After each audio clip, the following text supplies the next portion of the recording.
Hello YouTube, it is Damien, it is the Rise of a Nation, it is episode 139. Today, for the first time in 5 years, we are in the Europa League knockout stage, and we got Club Brugge, a club that is very good and know exactly what they're doing in this competition. A lot has happened since you've last seen us. I'm currently not on stream. It's very rare that I say I'm not streaming an episode of SFB, just to lay what's kind of gone on. Just filmed the podcast review of like the first few games of the Europa League. In the meantime, me and Paul have been simming our games, and just quietly, I didn't think I would ever get to the Bruges game at an hour that was reasonable to play it. But the fact that it's still not like late, but not early, and it got him home and away, I was like, you know what? For the first time, just to promote the SFB on the YouTube, I'm going to do a YouTube-only game here. It will backfire if we do get knocked out, but we'll wait and we'll see. The second reason why I've done this, it allows me to probably talk that little bit more in depth about the system we're using. I do have a 4-3-3 that I've gone to. We did play it after being knocked out. Just thought that it makes us defensively more solid. But from what I've seen, we're going to go through that a bit more in depth. We are struggling to score. But the first place we're going to start is a place that touches me in a spot that makes me very upset and very... for the future. We sold Rafael Orbres. He didn't want to sign a deal. Barcelona came knocking. They've given us 35 mil. If he plays one more cap for Colombia, we get 5 more mil, and I do believe we also get some clauses over time as well. But we also do get 25% whatever he sells on for as well, and he's valued at 52 million. So we should get about 55 million for him. I just couldn't risk him leaving on a free with the club's finances. And the fact that we needed a centre-back because of the system we've gone to, which I'll show you in a second, kind of summed up that I needed to get a player in and make money because we didn't have enough money in the club. It's not an option I wanted to do, but the fact that he didn't want to stay, I wasn't going to stay in his way, and I wasn't in the Champions League, I decided to do it. If it was still in the Champions League, I would have not have. I would have rode my luck just in case we won the Champions League this season. Unfortunately, though, we were out after being FM'd by Barca and Napoli. If you haven't seen that, go watch that back. And here we are. And that's the whole reason we've changed systems, is I just didn't want to be FM'd. I'm now being FM'd in a different way, where I don't finish chances. But if you ain't conceding, you ain't losing. And, well, in that case, then, it limits you being FM'd in the way of, you know, you lose the game. We may get FM where we have 30 shots and not score, but we'll get to that in a second. In terms of any signings we made, Nielsen and Marcio Luez, they did join, and they're both growing very well, which is nice. But Ricardo Ferreira is the centre-back we signed from Club Brugge. Two reasons why I signed him. Firstly, Club Brugge is the team that we're going after, that we're playing here, and I wanted to weaken him because he was starting from week in, week out. Second reason is he only wanted a squad contract, and to be fair, he's very good, but I also think he's a bit limited. I think he's good enough to win me a Europa League, but is he going to be good enough in the Champions League? I don't know. Hopefully, with more game time playing in some state-of-the-art facilities, we will improve these technicals. I do think there's a footballer in there. I do think my scouts and assistants are trying to compare every player to Nildo and Agildo, and that makes a lot of people look a lot worse than what they are. I think he's still very good and young and has the potential, but I think 20 million is about as much I would have spent. That was his release fee. And I have made the signing going, you know what, Club Brugge were using him a lot. I'd rather get him from Club Brugge, and hopefully we'll be okay. Now, enough being said and done about the people in and the people out. The reason why we had to buy centre-back is I have changed the system. We've gone with inverted wing-backs on attack and we've gone with underlapping left and right instructions. I've changed this from a standard passing to a higher tempo to a shorter passing with higher tempo. I find the best way that we've played this 4-3-3 in the recent last few games is shorter tempo and standard. Because we're on positive, we will generally play a slightly lower tempo and standard with shorter passing. Allows us to have 60-70% of the ball, and we're creating a lot of chances just not scoring, and I'm going to show you that in a second. Second thing I will say is I am playing Atticus up top in this system. He's a wonder kid. He's looking really good, and I really think we can develop him a little bit more. He will be my best option up front in this system. There's also part of me that thinks the best way to play the system is a false 9. And look, if the right play became available, Lars doesn't fit it, Wirtz doesn't fit it. If the right false 9 became available, I may look to go with the false 9 and really get numbers really bombing beyond the strike and pulling centre-backs out of position and seeing how that works. Now, the reason why I like that we're not gone live yet is I'm not going to bore you with the highlights of the games, but this has been the run-in with the 4-3-3. So we did, I don't know why, but this has been doing this really weird this way around.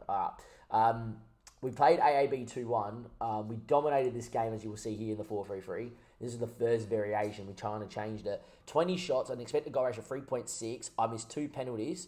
and we had to go 4-4-2, and in the dying embers with the 4-4-2, Lars did score.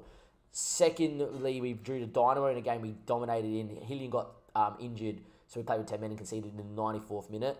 We played some nobody and we scored 7. And then we played Salzburg, and this is what prompted me to go to a bit shorter passing and lower the tempo. Is Salzburg came, yeah, we had chances, but nothing really great, but they had a lot of the ball, and I didn't want to be in a system where you're not scoring, but giving the opposition enough of the ball to hurt you. So now I've changed it again. We then played AGF, don't know who they are, so who cares. I played AGF and we won 1-0. And in the end, I had to go 4-4-2 in the 80th minute. And it was a Ronald free kick that won me the game. Have a look at the expected goal ratio of 2. And look where the chances are coming from. That's all the shots. Now, if you look at the expected goal ratio, high purple is where you should be scoring from. So there is a chance here that was saved and a shot off target. And both of them are like, it was a Musa effort. And it's now going to show me that was saved. I think it should show me anyway if I've done that properly. No? Okay, I thought it was going to show me anyway. But, you know, at the end of the day, the free kick that's flown in from there, and we're looking at chances that... I prefer it on the other screen, to be fair. I can't... Okay, yes. I prefer it here because it tells you a bit of the key stuff. But, you know, we had a chance missed from here. That's a shot that was saved and had a high goal expected ratio. That was a shot, again, that was saved at high expected ratio. That anything like that should have been in.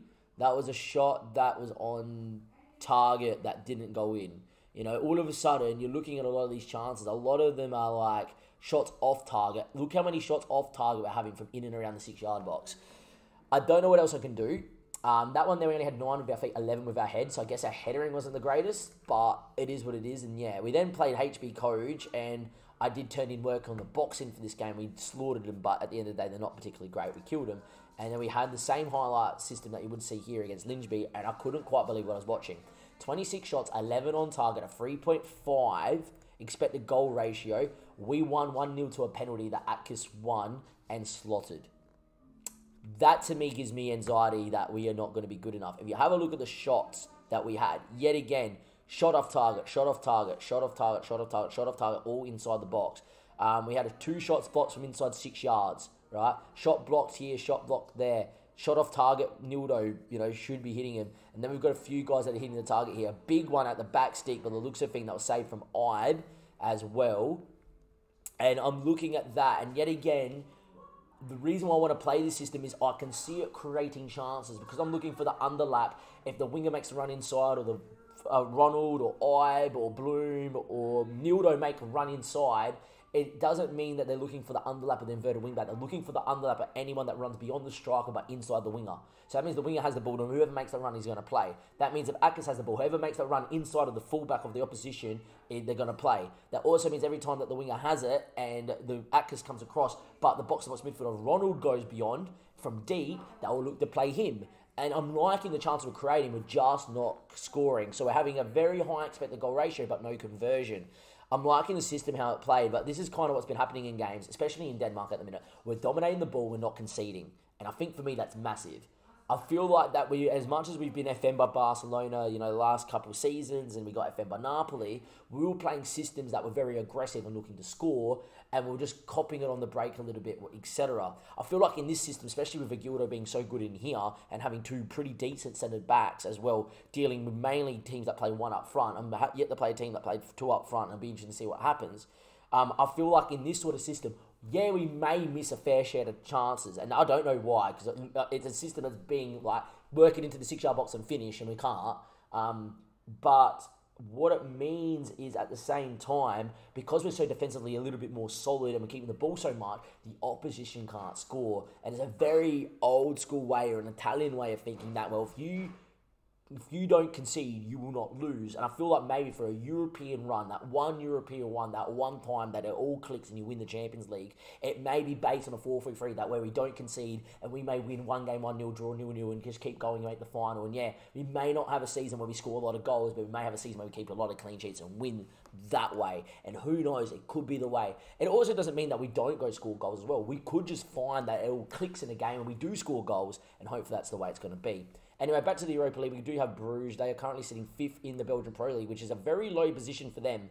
They usually are up there and around. They've lost 5 games this season as well, so a very interesting time at Brugge for them to be not in. I think Krill should be their key player. He's their captain. Watch out for this guy. I've nearly signed him a couple of times. He looks fantastic at the Russian international. He's going to be hard to deal with. If you look at their schedule, they've been a little bit hit and miss.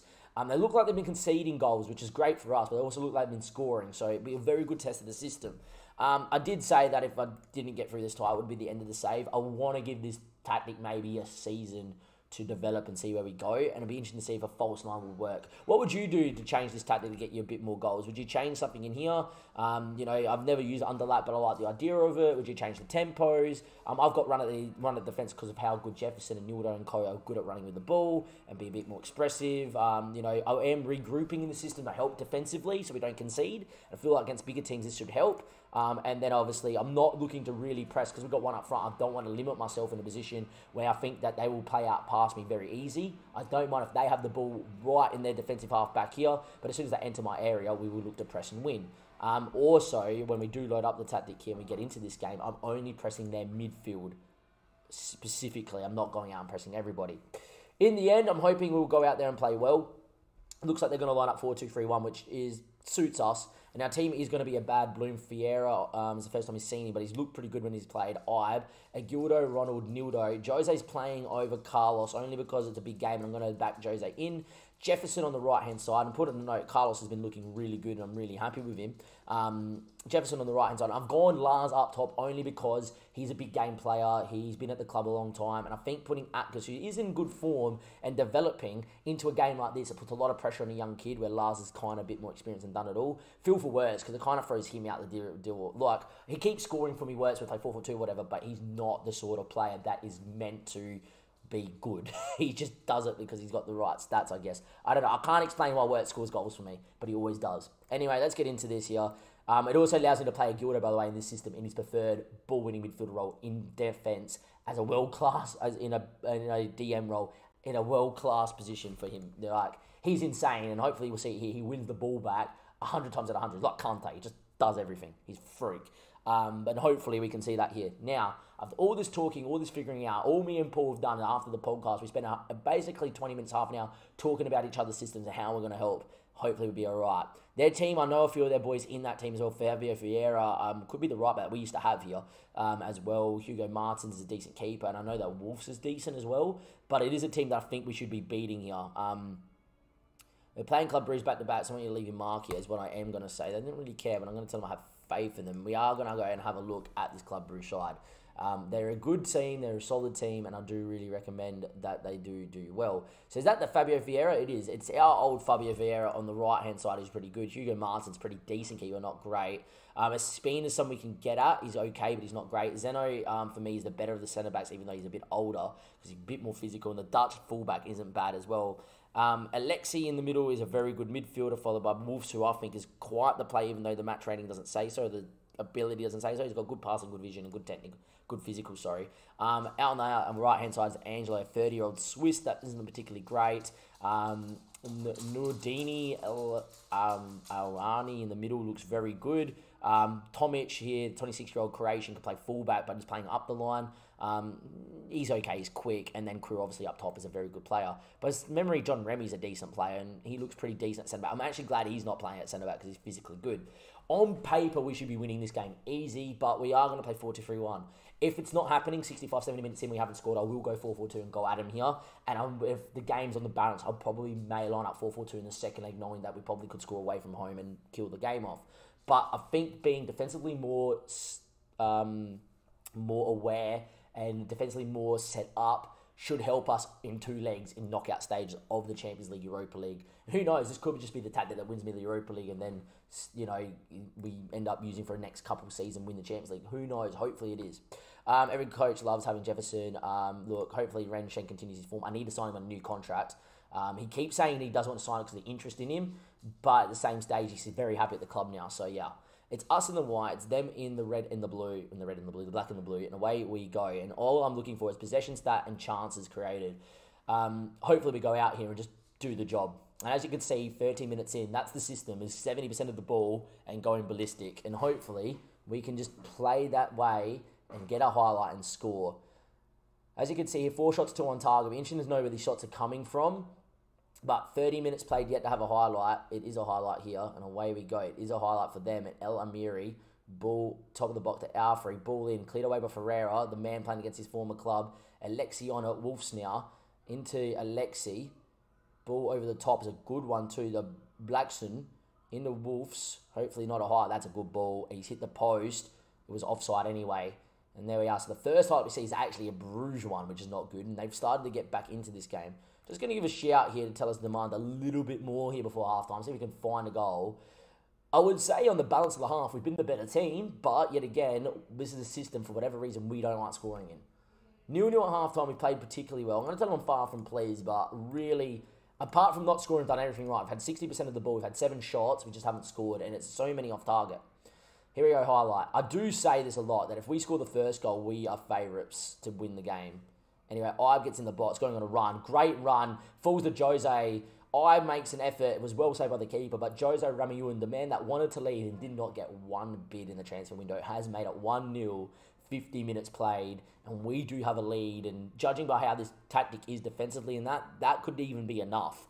Ibe making a great run in from the inverted wing-back role, which is why I like using it. In the end, his effort was very well saved by the keeper, but it is falling to Jose Ramayund, and we do go 1-0 into the lead, and hopefully that enables us to score a couple more.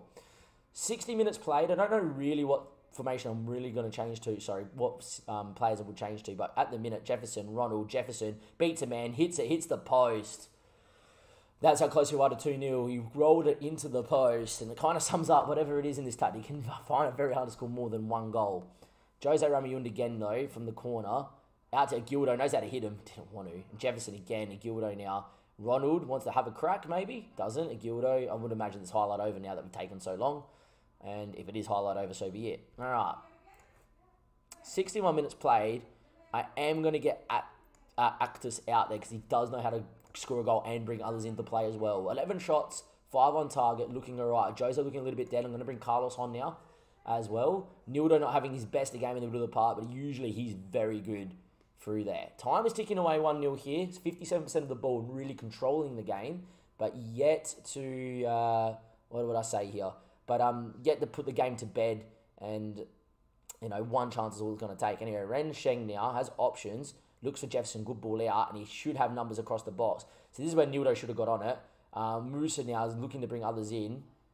Carlos, going on a run, the wonder kid from Argentina, cuts it. Ibe, oh my God, you can't miss that. 6 yards, free header. All he has to do is head that down. It's 2-0. And that's my issue in this 4-3-3 is we don't score. They've gone 4-3-3 with 3 strikers. That's dirty. I am going to make a change and get Nildo off here in the last dying seconds to get a 1-0 lead. We do take a 1-0 lead into the second leg. But yet again, I've had 18 shots, 8 on target, expected goal ratio of 2.2. And we have not scored. We did see a couple of those highlights though. Unlike the other games, I've only seen the highlight of the goal and then there's no been highlights. One's from a corner, they hit the post. Jefferson, great bit of individual plays, hit the post. But that's the big one. I'm getting into the box in the system, exactly what I want. Getting those underlaps and those numbers in the box. And he heads it over the bar. I do have, I think, low crosses on. If I don't, I really need to. But I thought I really did. Maybe someone will check, and that might be just the one little box that we really keep the crosses low. Because it seems like we're headering the ball a lot, and we're not really the most greatest team at headering. It does seem at the minute. We are going to double check that. Do I not have low crosses on? I do have low crosses on. So, like, little balls in the box. This is, you know, put the ball across the box. It's simple. Why are we headering the ball so much? Just put it, you know, chest height and below, so that's either downwards head or a volley, or, you know, on the floor. In the end, look, we've won 1-0. I did say this system's going to be all about us being defensively solid. We are defensively solid. We did win 1-0, and that is great. It's a clean sheet and hopefully way of the future. But yet again, though, it's another game I've had more than 10 shots, and I'm telling you, if you have 10 shots in professional football, you should be scoring 2+. And when you have an expected goal ratio of 2 and you're not scoring chances, you always get a little bit worried. But who knows? This might be a new SFB. We've always been known for a free-flowing attacking football. It may now be time for us to just go a little bit more possession-based, you know, defensively minded, and just do the job. And hopefully that's the way it's going to go. We're going to play Brugge in Brugge, knowing we have a 1-0 lead, and an away goal will probably see us through into the second knockout stage of the Europa League. Welcome back, YouTube. It is now time for the second leg versus Brugge. As I told you before, we do have them back-to-back, no games in between. The only thing that has happened is, I haven't even tried starting 11, is that Ferreira is just that much better as a covering defender than he is as a normal defender, that I've decided to play him there. Reason is that he just kind of suits his ability to kind of read the game, use his pace. I also do think that the most ways teams are going to beat us in this 4-3. It's not. I haven't settled on how I'm going to play it. I think this is how I will play it. It's this role here that I think is going to really unlock the door for us. I feel like having one guy that's going to sweep the long ball over the top is not a bad way with a centre-back that's kind of just no-nonsense. Secondly, Ren Seng, by the way, we've been able to time down to a new deal and is here till now for 2040, which is another 4 more years. Needed to do that because he's a very good player, and there we go. Apart from that, the rest of the team is the same. There's nothing else to really change. I still think it's this role here. I'm also finding that low crosses haven't been working. Like, they've been on, but we're not scoring. I'm tempted to put them on whipped and just put balls with swerve and dip and whatever, or mix them. And then if we mix the crosses in, we will have some high, some low, some on the floor, whatever. It may just allow us to finish a chance. I might mix it. I'm not sure. If I go to low, low makes more sense. I just haven't seen a cross come in like the Ib one. We've drilled that into his head. He has to his head and he heads it over. So maybe if we put it on mix, it gives him a lot more time to get up and head it. I don't know. Like, yeah, because, you know, that's the one thing that is about the system is just the lack of goals is still on my mind, and it's giving me a bit of anxiety. But the system itself has looked really, really good. And yeah, I'm going to put it on mix for a game. I'm going to let them decide the cross they put in. I'm going to let them decide what happens. I have gone Lars up top yet again. I feel that's what we're going to do in the big games and in the smaller games, whatever. If we do ever need to switch 4-4-2, Wirtz is there for that reason. The team is exactly the same. No one in here probably deserved to get into the starting 11 at the minute as well. So there we are. A Bad Bloom, Fiera, and Ransheng Ibe. Gildo, Ronald, Nildo, Jose, Jefferson, and Lars up top. I think Carlos is very, very close to starting. He does play some games in the league, and we'll play the next game in the league against OB. But yeah, Wirtz is very happy that the team hasn't been changed, and I agree. We're in good form. We're not conceding. Let's go do it. And look, I'm a big fan of saying this, that defensively minded sides win cup competitions because they just don't concede. And you got to remember, if you're not conceding in cup competitions, you're at worst bringing a game to extra time. You're not losing the tie. So there we are. I'm not saying that we're setting up to just defend. There's a difference between being defensively minded and defending for your life, you know. I'm not sitting 10 men on my box because eventually lower averages you're going to concede. But I am also not, I'm also not going full gun-ho blazing because I feel like teams that were really aggressive, really attacking will eventually get hit, and that's it. And yeah, look, it'll be interesting to see how we go here against Brugge. I'm going to just liken that to Chelsea and City. Like City, Pep Guardiola, like 40 or whatever, but a team that's known for their attacking ability versus a team that's known for the defensive ability. Guess who won over 90 minutes in the Champions League final in real life? The team that knew how to defend. So it's just how I view football. It's kind of like how I real life coach. I'm a very more defensively minded coach. And I've now just put it in a system here. I would love to score more goals though. I'm not going to lie. Anyway, 10 minutes in here. Very even start by both teams. No real chances either way. I do expect Bruges to... what was I going to say? I do expect Bruges to be a bit better at home at keeping the ball and doing things. But as it stands, we're going through and keeping a clean sheet, and that's all that we need to do. So, yeah. Saying that, Nildo's picked up an injury. That's no good. I'm going to get Atkiss in the middle of the park as advanced play mark contact. I'm going to change the system. I'm actually going to get Hannibal in, actually. It's a game that we need probably a bit more experience in. 30 minutes played. It's a free kick for them, and it's Tomic with a chance from distance, and a bad pops it over the bar. And, it's a set piece and a shot from distance. If that's what's going to cause us to concede, shots from distance or the set piece, we're doing our job in open play. Ferreira heads away. He's actually looked really good in the air for a guy that's 6'2", not, the most physical. But, everything he's done has been good. Fabio Vieira getting on it, our former player at right back, but that's enough and it's done. Not the greatest from us, but we aren't keeping the ball very well. We just need an away goal and then Bob's your uncle and we are away.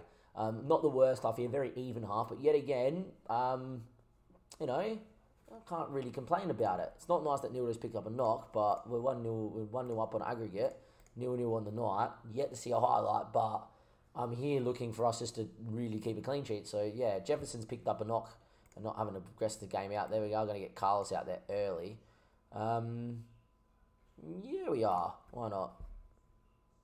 Highlight here, I think it's because I'm making the change in Bloom now into Ren Sheng and out the other side. And Ferreira again has got options for the middle of the park. Ronald, that's why we like this system right there. Now we just need a runner from us. Bloom, ball through, Lars. Oh, would have been a fantastic goal. Great save by Martins. I've had enough at keepers making big saves against me too, but that's the highlight, you know, where we move the ball around left to right and bang. In the end, Rensheng heads away. Carlos gets on it. He had so much time.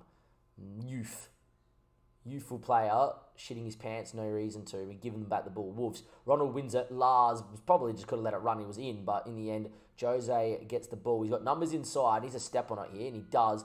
In the end, his ball on the floor. Didn't find anyone. Ferreira heads to a Gildo now, and he's good on the ball. Ronald, Hannibal, ball, football, through. Sander Bloom, put it over. It's another great chance built up by SFB. That's the movement we want. We just need the finishing ability. And as it stands, we have better of the chances, same shots, and now it's changed, but at a high expected goal ratio because we've had the better of the chances. 70 minutes played, a goal for Brugge would see us go to extra time. A goal for us would kill this game off. It is 77 minutes played. It's a highlight. I froze. Carlos on it. I making the overlapping run, which the inverted wingbacks will still do when there's room to. And Ibe now has got numbers inside. He looks for a Gildo of all people. And a Gildo now, providing a little bit of balance, allows us to restart. Rensheng needs to pick a pass. Finds Ronald, good on the ball. Bloom, Lars, needs a touch inside. See, that's where if Atkins is up front, he would have. Atkins would have slipped in the run of Bloom then. Or Jose. In the end, Lars is a bit more selfishly minded and doesn't see it at all.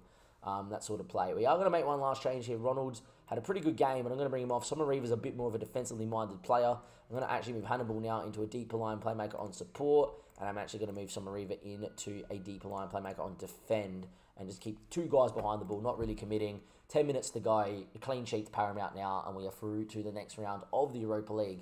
Yet again, we've had 13 chances, no goal.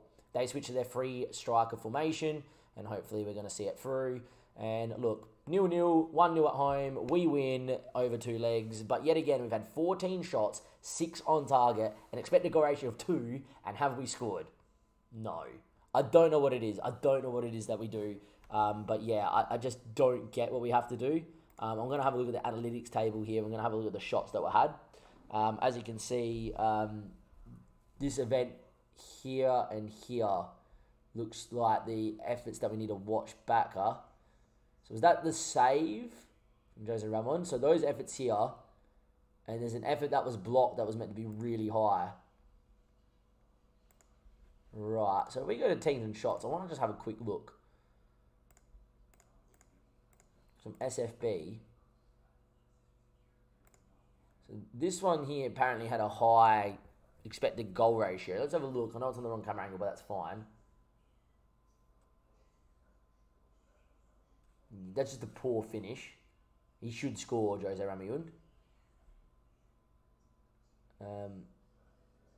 The Lars effort, I think we saw this one live. Yeah, that was good football. That was our best passes of the play. Like, this is what makes me excited in this system. Is watch us win the ball back and look at us build it up. They put a ball down here. We get the ball. We come out from one side here. 1, 2. Don't know if I don't think I can press pause. But look when we got on the ball here. We got 3 guys here that you can give the ball to, and they got time to turn and play. You know, it's 7 passes with 3 here. Make a good run from Bloom straight into Lars. That's a great save from the keeper. Sometimes you just got to say that, but more times than not, you've got to score those chances. But just not at the minute. And who was the other one here? A Lars effort that was saved in the 62nd minute. Is apparently a very high one as well. That's a great save. I don't think we saw that one in the game, did we? So why are we not seeing that? That's for me, that's a clear-cut highlight, and we're not seeing that. Maybe I have to put it on extended to see the full extent of our highlights. Who knows? Votes on putting on extended over key, because it now looks like we're not getting enough of the highlights. And we had a shot that was blocked that was apparently a really good effort from Nildo.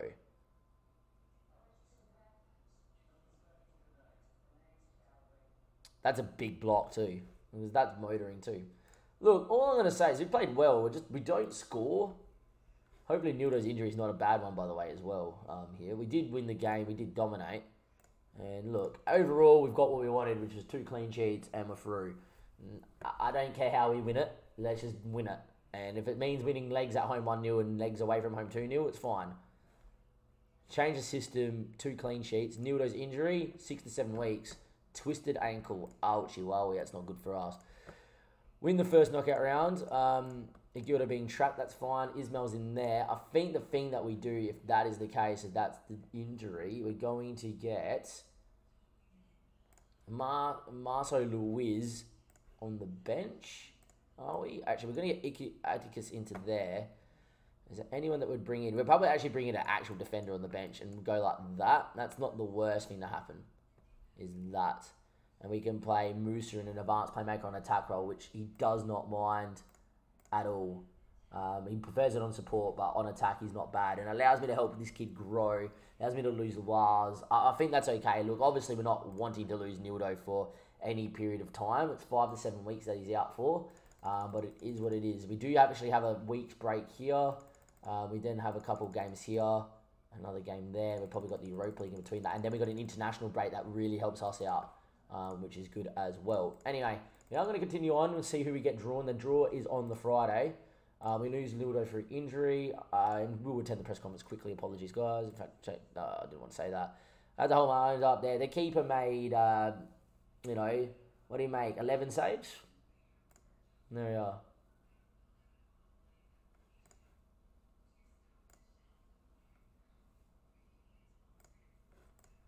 In the end, a lot of questions about Nildo as you would expect. So we do have a draw here for the second knockout round. Fingers crossed we don't get a bad draw. That's all we're going to say. And yeah, and then if we don't get a bad draw, it's going to be good. In reference to time, we just had Scotland start just then in their game against the Czechs, and it's still 0-0, which is good. And we are going to be watching that as well. Should have it up on my second screen, but I don't like having something on in the background whilst I'm filming. Alright, anyway, we're through, and that's all that matters. Obviously, losing Nildo is not good, but at least if we go super deep, like semi-final, final sort of thing, Nildo should be definitely back for them. And with the one, I think there's a week of international breaks, that gives at least Nildo a bit of time to do well and be okay. On the 19s, we have 4 people that can play. I think we're just going to get them all available for this game here. Just let them play there. We beat Brugge over there as well. We should be very disappointed. We outplayed the opposition score and didn't really affect our superiority. I do agree with that a lot of the time as well. All right, let's get to the draw. Come on, game. And let's see who we're going to get. Hopefully we get a good draw. If we run into Bayern Munich or something like that, I'll be livid. Here we go. Bayern, Juve, Sparta Prague, and Dynamo are in the team, and there's no seeding here. So let's see who we don't want. We do not want Juve, Chelsea, Bayern, Atletico Milan, really. First out the hat is Roma, Sparta Prague. Second out the hat, Juve, Dynamo. PSV, I don't mind. Norwich, that would have been a nice one. Sevilla, they knocked us out in their quarterfinal a long time ago. Stuttgart. I'm looking at the teams there. There's only one team we want, and that's Celtic. Atletico, Milan. Oh, we're going to get Bayern or PSG, aren't we? Who is it? I've clicked it. I don't like this. Please be Celtic. Please be Celtic. Olympic Lyon. Tough one, huh? Could have been worse. Could have been better. We could have got Celtic, obviously. And got Lyon. I can't sit 4th in Ligue 1. They're a good little side. They're going to have some good little players, aren't they? This guy is the best player, and he looks quite elite. Yeah, that's not a tie you want. Of all the teams we could have got, we really got unlucky there to get Olympic Lyon. But hey, look, at home first, away from home second. It is what it is, and yeah, that's tough. That's a tough draw. Be interesting to see what we can do. Games get moved. When is that? That is in the not too distant future. And there we go. We got Lyon at home and away next episode, and I'll be there for that. All right, from Dave and everybody else here. We got through. What would you do different in the 4-3-3? We need to find goals, but at the same stage, we're not conceding. And look, Lyon is a winnable tie, but a difficult tie, and hopefully we'll be okay. It'll be nice to hopefully get through to the quarterfinal and avoid one of our big boys. But yet again, the game has handed us a pretty tough draw. We could have got Dynamo, we could have got Celtic, we could have got Norwich, or one of the lesser teams. We've walked into one of the biggest sides in Europa League, but it wasn't Juve, Bayern, Atletico, or Milan, and that's a good thing in itself. From Dame and everybody else here, I'll see you next time, and hopefully when I do see you, we found goals in the 4-3-3. Thank you, and goodbye.